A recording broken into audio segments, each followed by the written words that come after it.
Bosh Kawalik, I'm Frank Blanquet. Welcome to FNX NOW. Across the country, there are 574 federally recognized American Indian tribes and Alaska Native villages, and an additional 245 tribes seeking federal recognition.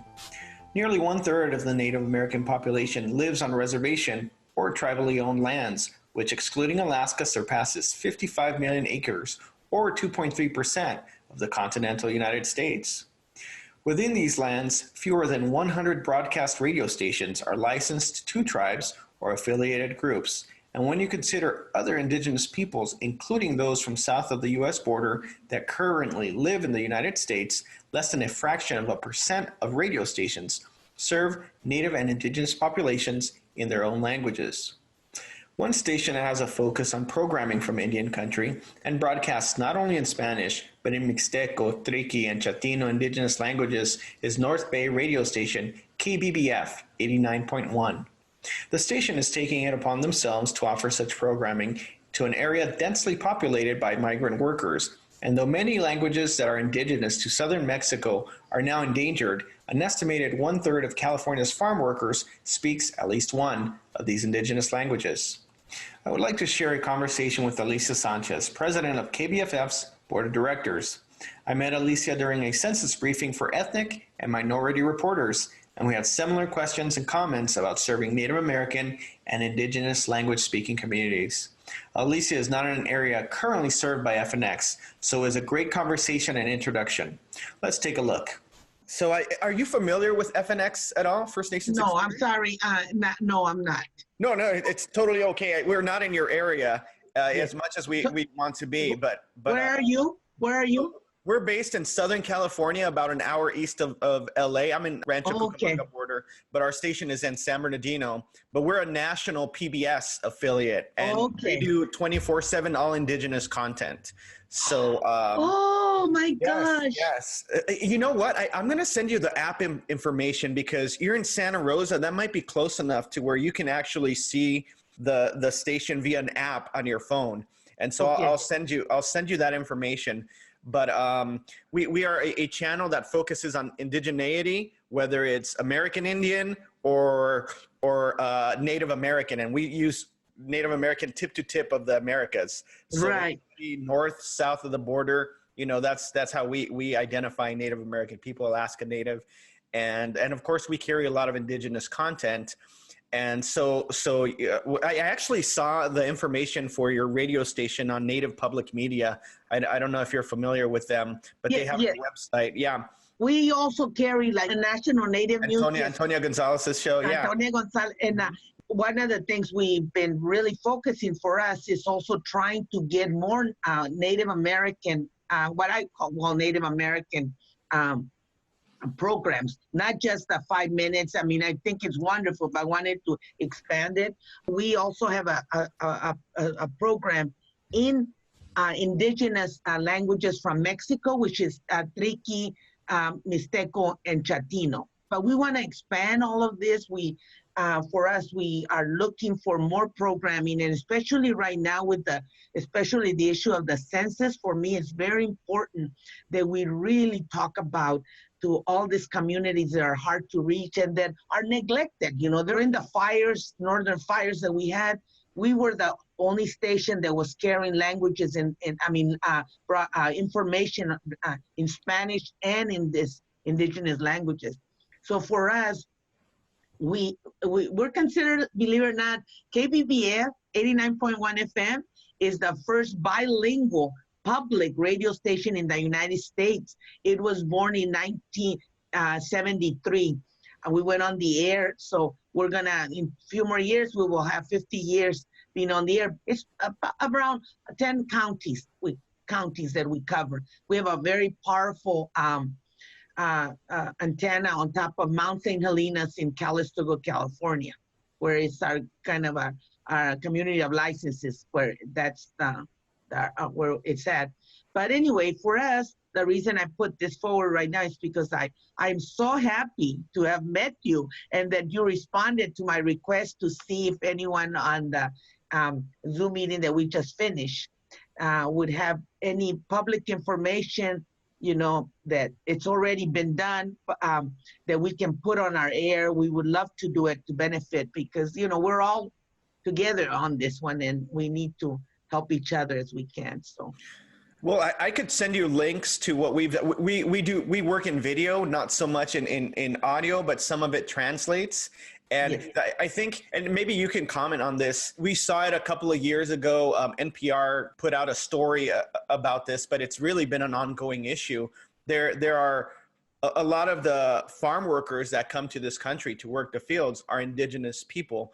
Yes. Sometimes they don't speak Spanish, they speak an indigenous language, whether it's Mixteco or Nahuatl or Maya. And sometimes there's those that they don't speak Spanish, like people don't realize that a lot of these communities, they're, even though they come from south of the border countries, they don't speak Spanish. Can you talk a little bit about that and the efforts to try and find translators that can talk to these communities? Exactly. And also, we in Santa Rosa, we're in what they call the wine country, the wine country. And I can just tell you from my experience way back in 1980s,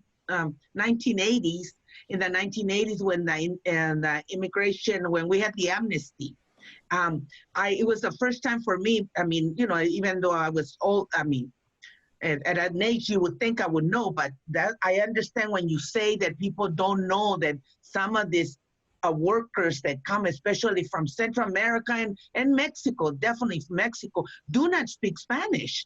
They speak their native language. So when I had to do immigration, I was doing at that time legal work and doing immigration work. I brought in they brought me a whole group of farm workers to come in for us to do their amnesty application. And I ended up saying talking to one of them, and that person just stared at me. And I just got up and went and talked to what was the person that I noticed that he was like the leader of the group. I said, I don't understand why he's not responding to me. I'm talking to him in Spanish. Is he maybe deaf or something? He's just staring at me. And he said, no, you don't understand. We don't speak Spanish. I'm the translator for this group. So, but you insisted that he go in alone, so I didn't want to say anything. I said, well, it's because I'm involved in legal work. I want to keep a client, just elite one person. And I said, I'm so sorry. I'm my ignorance. So I brought in the translator.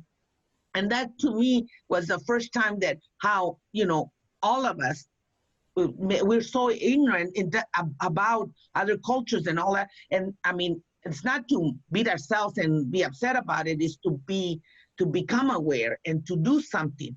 And for me, that's what, and it's so sad that this is 1990 in the 80s, and it's still, of course, we have an incredible amount of workers who still don't know the language and the Spanish, and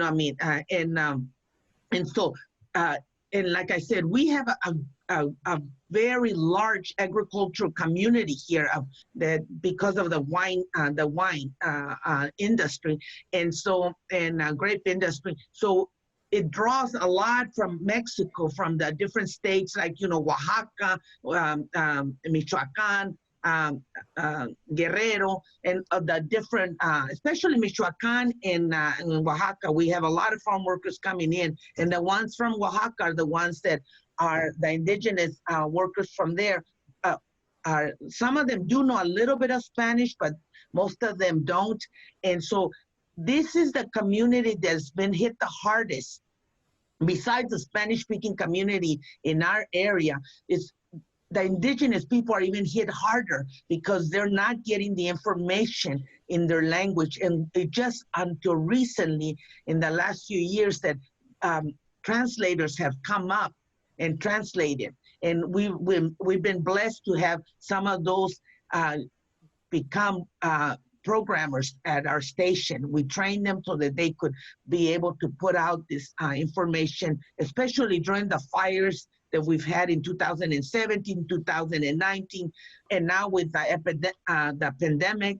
It's been, KBBF has played an incredible part of being able to broadcast all of this information in all these languages. But yes, we have a large group of farm workers who don't and speak Spanish. And even, I mean, of course, not even English, and they're neglected, they're suffering a lot.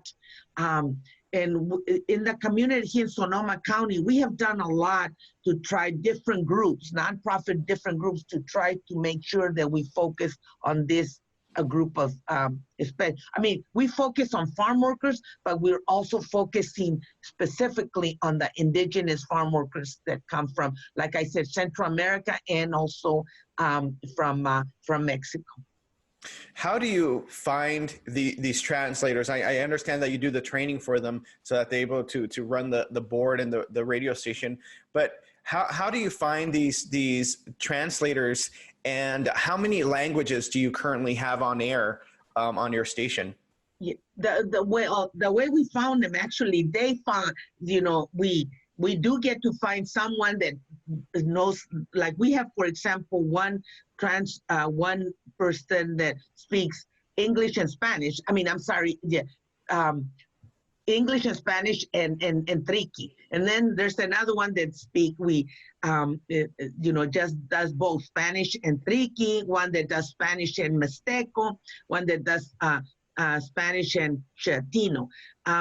But what we did is that we found these individuals, and then they themselves go and find others, right?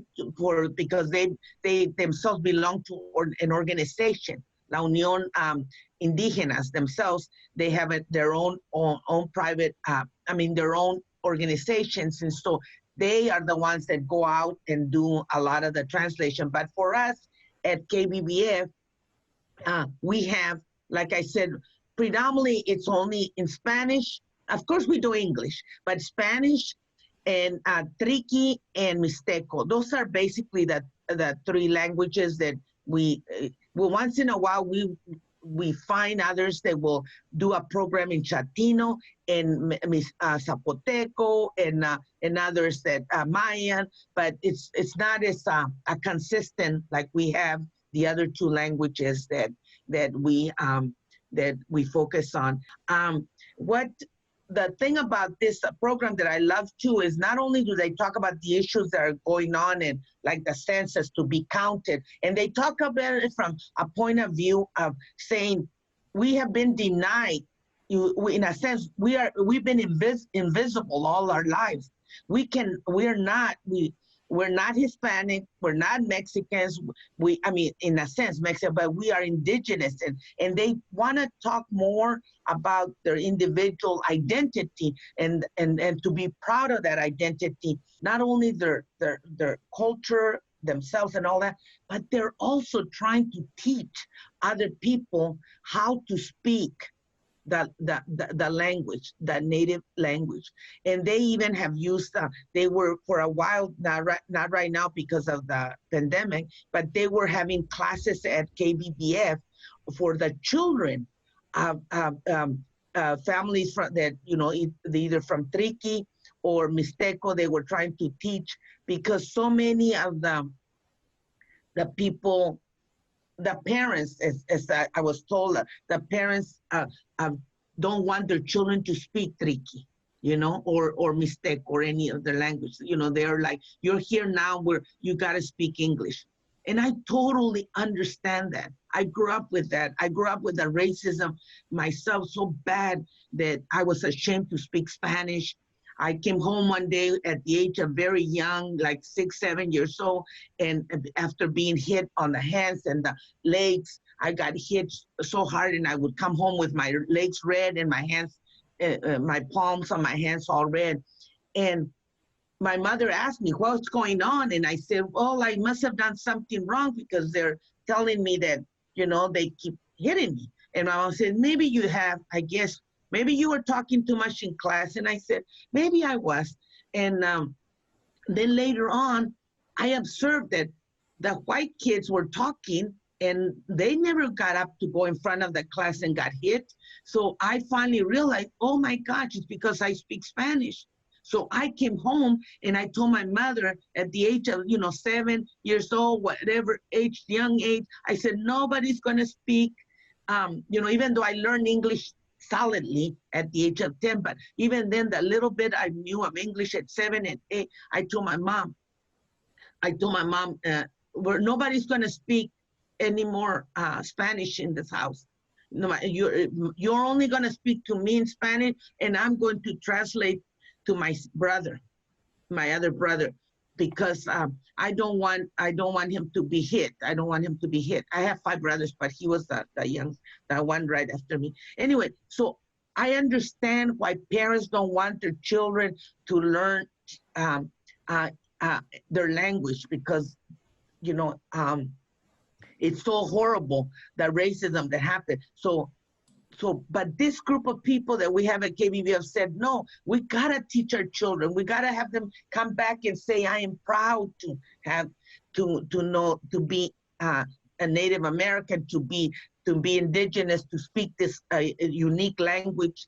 And that's what, to me, my transition in life, I learned to love to speak Spanish after a while, to be proud, to be saying that I'm brown, I'm indigenous, but it's that process that it's so wonderful to see happening in front of me right now by young people who are now trying to teach their community to say, please don't let us lose our language, because if we lose our language, we lose, almost all of us, we lose our soul. And so I'm so proud of the team of young people that we have doing indigenous languages in Spanish at KBBF.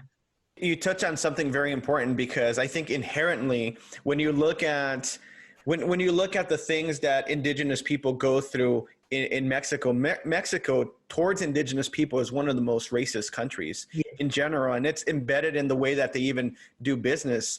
As an indigenous person, you really can't even be the face of your own business. A lot of times you have to hire like the face of a business that is what people are more in tune to identify with. And, they really look down on indigenous people. And you see it like when you talk about Spanish television stations, you don't see brown people represented unless they're like the stable hand, or they're playing the role of a servant, and that's so common, and that's a way that you see that in a lot of novelas. Like the stars are light skinned, light eyes, and there's really blonde hair, exactly. And I think there's when people say, well, there's Spanish stations. These Spanish stations do not talk to the indigenous communities. They don't talk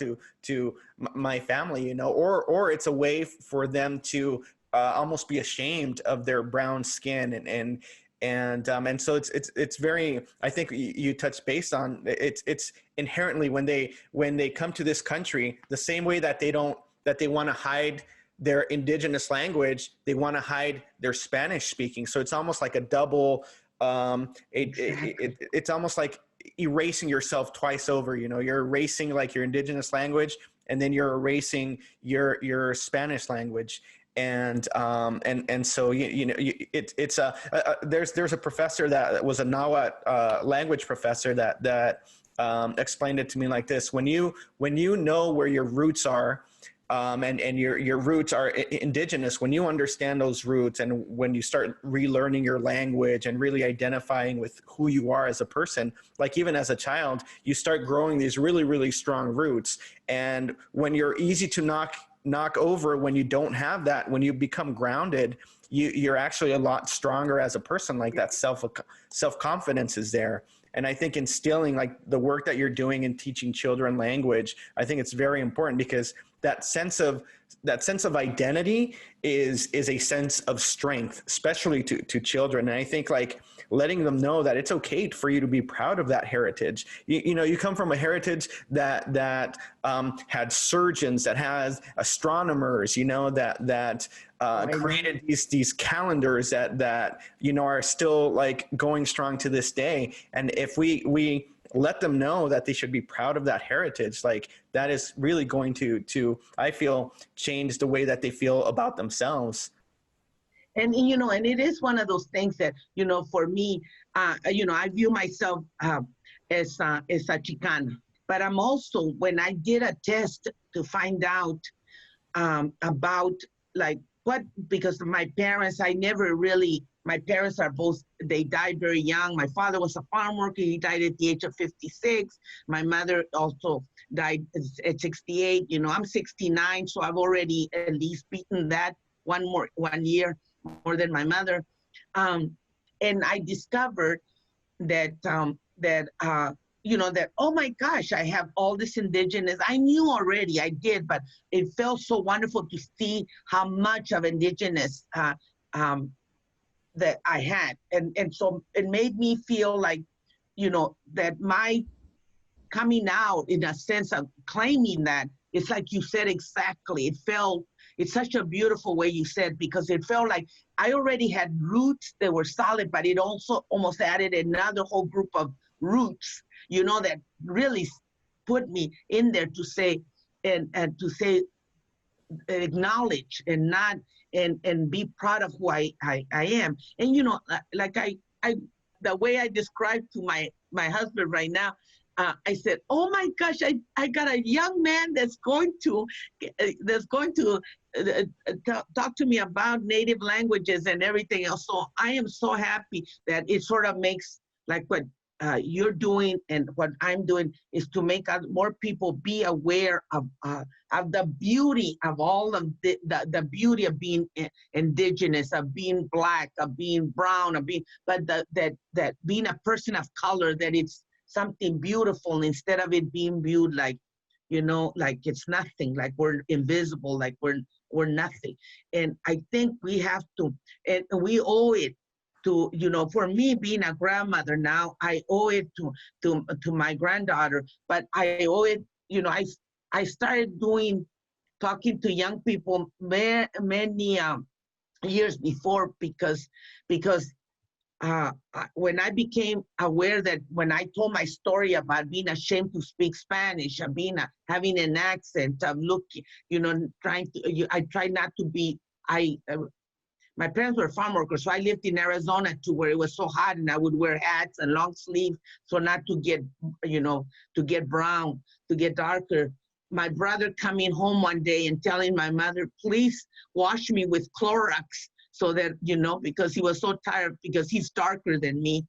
And he, just all of those, all of a sudden I started to go and talk to young people. And when I told my story, I realized that young people were experiencing the same thing I was, and that in some ways we need to do that, not to tell our stories, to keep going out there to make sure that people don't take so long in their lives to be proud of who they are. We want them to be proud from from very young, from very young. We want them to be proud of who they are. And the darker you are, the prouder you should be of yourselves, and, I guess, maybe when I'm saying this, I'm saying it to myself more than I'm saying it to you. And that's, that we cannot give up, we gotta view whatever we're doing right now, as little as it may sound, in education and in our work and everything, we gotta be saying we're doing something good, And I gotta just tell you, I'm so happy I met you today, because it's like, oh my gosh, and what you're doing, your work you're doing, it makes me feel so wonderful, and it makes me feel so good and hopeful, and that, you look at you so young and so aware of more things that maybe took me longer sometimes to get aware of, and yet you already you're so much ahead of me, and so wonderful that you're already doing so many good, wonderful things through your work, and just having such an impact on people, and I just feel real happy to have met you. You already taught me just some some things right now, and just made me feel, that we're in the right path, all of us, I think we are. We just have to not want to give up, because sometimes it does get like, gosh, are we having any impact? I don't, maybe like I said, maybe I'm saying this more to myself than to you. Can I have you, just in closing, give us a message in Spanish to our indigenous people that are watching this? Nosotros tenemos que ser orgullosos porque venimos de una raza tan poderosa, tan inteligente, tan orgullosa, llena de cultura, llena de tantas enseñanzas, y nosotros tenemos que pasar ese orgullo, ese talento, esa inteligencia a nuestras generaciones que siguen, para que nuestros hijos, nuestros nietos y nietas sigan adelante y sean orgullosos, que se sientan orgullosos de ser. Soy indio y soy orgulloso. Soy mixteco, soy orgulloso. Hablo el idioma triqui y soy orgulloso. Hablo el idioma español y soy orgulloso. Todo eso tenemos que decir nosotros mismos para sentirnos que estamos, si en realidad nuestros hijos miren eso. Miren que si nosotros estamos orgullosos, nuestros hijos van a ser orgullosos, nuestros nietos y nietas van a ser orgullosos. Nuestros ancestros, nuestros abuelos, mis abuelos, tatarabuelos, ellos eran fuertes, orgullosos y poderosos, y entonces nosotros somos orgullosos, poderosos, y somos una raza bonita. Muchas gracias. Dios Politica, Alicia Sanchez, President of the Board of Directors for KBBF 89.1 in Santa Rosa, California. Also broadcasting online at kbbf.org/live. For FNX Now, I'm Frank Blanquet. Thank you for watching.